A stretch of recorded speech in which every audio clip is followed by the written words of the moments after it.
Bueno, pues es Franco De Vita. Ayer fue la sesión del Consejo General del INE, del Instituto Nacional Electoral. El INE dejó abierta la puerta pues para anular las elecciones en Coahuila. ¿Por qué? Porque la diferencia entre el candidato de la coalición que encabeza el PRI es sobre el candidato del PAN es menor al 5%. Y de acuerdo con lo concluido anoche, cuando todavía falta hacer una revisión de los gastos, el PRI, la coalición del PRI, tuvo un rebase de gastos del 8.27%. Y el candidato del PAN tuvo un rebase de gastos del 5.18%. Es decir, visto desde aquí, están dados los elementos esenciales para anular esa elección, lo que ya tendrá que decidir en su momento el Tribunal Electoral. La toma del cambio de gobierno en Coahuila es el 1 de diciembre, por lo que tienen pues lo que queda de julio, 12 días de julio, agosto, septiembre, octubre y noviembre. Estamos hablando de 4 meses y 12 días. Le aprecio mucho al consejero del Instituto Nacional Electoral, Ciro Murayama, que me haya aceptado esta llamada. Ciro, muchas gracias, buenas tardes. Al contrario, Joaquín, gracias a ti, buenas tardes. A ver, ¿sí se dan los elementos para anular las elecciones en Coahuila? ¿Y en qué condiciones ocurriría esto? ¿De quién depende? ¿Lo decide el INE? ¿La conclusión final es del Tribunal Electoral? En efecto, a ver, para contar cómo se dan estas cosas, el INE tiene que concluir la fiscalización apenas un mes y medio después prácticamente de cada elección. Es lo que hicimos el día de ayer. Votamos los dictámenes relativos a los informes de ingresos y gastos de los partidos y de sus candidatos, de los de las coaliciones, en las 4 entidades donde hubo votación el 4 de junio. De ahí se desprende de lo que votamos ayer, que en efecto hay un rebase de los 2 candidatos punteros en Coahuila, uno del 8%, el otro alrededor del 5% respecto al tope de gasto definido en la legislación local. 8.27 y 5.18.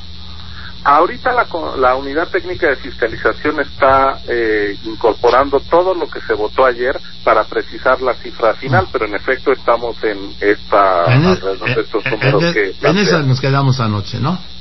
Así es.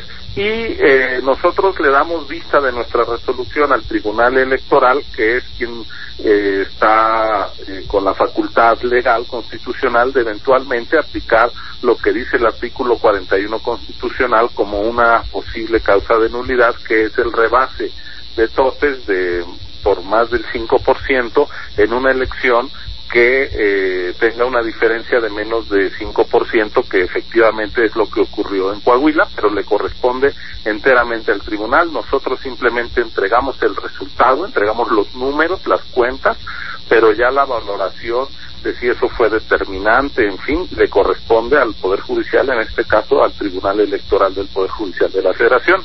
Y déjame decirte que nuestra cifra incluso podría crecer un poco más, porque ayer, a solicitud de prácticamente todos los partidos, decidimos separar una conclusión de nuestro dictamen, y es la que tiene que ver con lo que pasó el día de la jornada electoral y los representantes de casilla. Los partidos tienen derecho a tener 2 representantes en cada casilla, un propietario y un suplente, y sabemos que hay pago, que hay pues un gasto importante. La Suprema Corte de Justicia de la Nación determinó desde 2014 que lo que se paga el día de la jornada electoral a los representantes debe de sumarse al gasto de campaña. Entonces a los partidos les requerimos siempre que nos entreguen comprobantes de que no están pagando, que la gente firme que es un trabajo voluntario, gratuito, y los partidos en esta ocasión nos han pedido posibilidad de entregar todos esos comprobantes. Abrimos por eso un procedimiento oficioso, les dimos 24 horas que prácticamente ya están concluyendo ahora para que entreguen los formatos que les hiciera falta, y vamos a hacer una revisión muy precisa de en qué casilla estuvieron representantes, si los formatos que nos entregan corresponden a los representantes que ellos registraron y los que asistieron, para eventualmente, si no está bien esa documentación, subir los montos de gasto no sancionado, pero en todo caso siempre serían cifras hacia arriba, no a la baja. Ahora, en las elecciones del año pasado se consideró el gasto de los representantes de casilla como gastos de campaña, y ahora en lo que fue Nayarit, Estado de México y Veracruz también?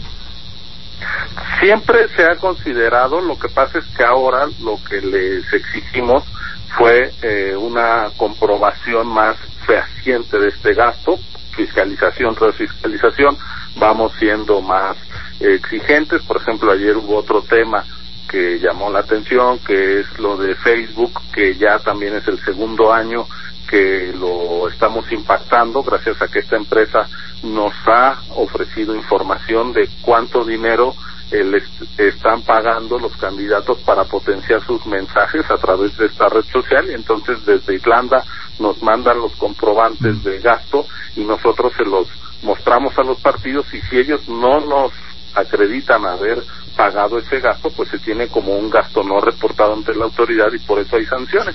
Y ahora en el reglamento incluso pues ya les exigimos que nos muestren las transferencias o los cheques con lo que están pagando a redes sociales, y como no se hizo, en algunos casos eso se sancionó. Entonces pues la fiscalización es un tema que siempre va a estar abierto, porque tenemos que ir mejorando nuestras capacidades institucionales para asegurar que los recursos que llegan a la política tengan un origen lícito y un gasto adecuado, y no por encima de los topes. Eso por supuesto, pero en el caso, yo insisto, perdón, Ciro Murayama, estoy hablando con Ciro Murayama, consejero del Instituto Nacional Electoral. ¿Esto se aplicó igual a las 2 elecciones del año pasado y a las 3, a las 4 de este año, o solo a Coahuila? No, a todas las elecciones. Esto también vale para el Estado de México. Sí, pero ¿se aplicó así?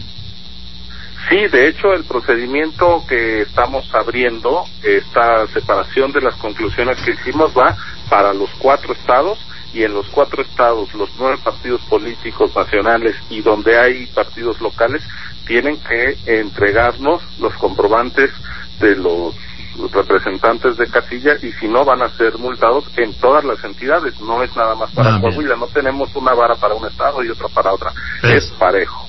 Bien, ahora, Ciro, una cosa. Esto de cara a es un antecedente muy importante para las elecciones presidenciales y federales del año que viene, por donde no solo es el presidente, son nuevos gobernadores, son 3,231 cargos. Dime una cosa, aquí el partido que tenga más representantes es el que corre más riesgo, ¿no?, de rebasar el tope. Pues yo creo que el partido que tenga más representantes y que diga cuánto les pagó con toda transparencia no tiene ningún riesgo, porque los topes en una elección presidencial que están por arriba de 400 millones de pesos, y además el representante estaría representando no solo al candidato presidencial, sino al candidato a gobernador, si es que hay elección de gobernador, pero seguramente al Senado, a senadores. Entonces el gasto se prorratea entre todos los candidatos que representen y se impacta en las distintas campañas, entonces no hay ese riesgo. Porque hay entidades, por ejemplo, la Ciudad de México, que va a votar presidente, jefe de gobierno, diputado local, diputado federal, senador y alcalde, y en estados donde se elige, en estos 9 estados donde se elige gobernador, alcaldes y congreso, va a ser presidente de la República, diputado federal, senador, diputado local, gobernador y presidente municipal y diputado local.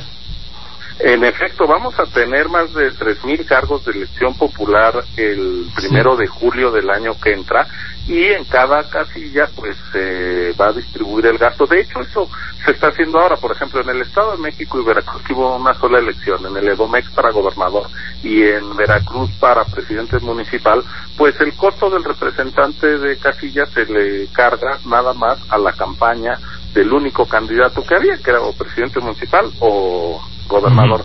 En Coahuila, que hubo 3 elecciones, se distribuye entre el candidato a gobernador, candidato a presidente municipal y candidato a diputado local por cada partido, y en Nayarit incluso fueron 4 elecciones, porque ahí tienen una figura de regidor de mayoría relativa al interior de los municipios. Entonces, esta regla, que está muy claramente establecida en el reglamento de fiscalización, se aplicará en cada entidad dependiendo de las elecciones que haya, efectivamente. Sí, pues por ejemplo, en estos 9 entidades, incluida la Ciudad de México, es presidente de la República, diputado federal y la lista de plurinominal, ¿no? Sí, pero como se vota en una sola boleta, Sí. se le carga nada más al diputado de mayoría relativa, no al de representación proporcional en este caso. Lo mismo al senador, Sí.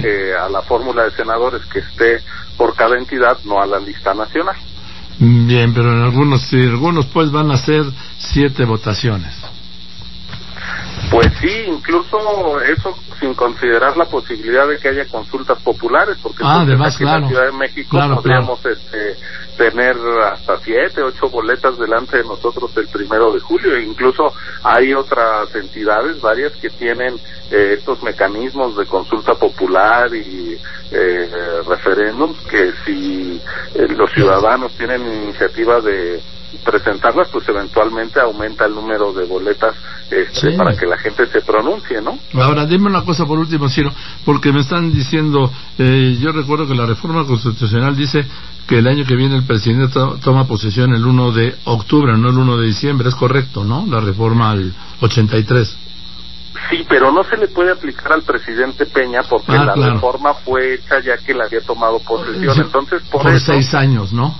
Claro. Así es, él entró el 1 de diciembre de 2012 y tiene que acabar el último día de noviembre de 2018. Pero la reforma, que incluso modificó el calendario electoral porque siempre las elecciones eran en julio, ahora son en junio, pero para el 18 la vuelve a mandar un transitorio a julio, Sí. para que no se le pueda cortar el plazo al presidente que ya está en funciones, y el presidente, digamos que entre el 1 de diciembre de 2018 va a acabar su periodo al final de septiembre de 2024. Va a estar un poquito menos de 6 años el próximo presidente o presidenta que se elija. 5 años, 10 meses. En fin, gracias, Ciro, te aprecio mucho que nos hayas dado luces sobre esto.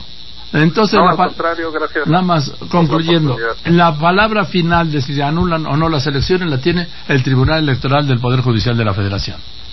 Así es, les corresponde a los magistrados esa determinación. Muchas gracias, Ciro. Buenas tardes. Buenas tardes, Joaquín, gracias. Es Ciro Murayama, consejero del Instituto Nacional Electoral. Entonces, han concluido esto en una primera etapa. Ahora se van de vacaciones y de regreso verán, revisarán estas cifras seguramente al alza. Le decía a usted, estamos hablando de 8.27%, rebasó la coalición que encabeza el PRI el tope de gastos, y 5.18 el candidato del PAN, o el PAN con su candidato Anaya. Los dos estarían fuera de la ley, y como tiene una diferencia de menos del 5% entre primero y segundo lugar, se va al tribunal. El tribunal tiene, de acuerdo a la ley, estos elementos para anularla. Yo voy a unos anuncios, pues, y después de los anuncios le voy a informar.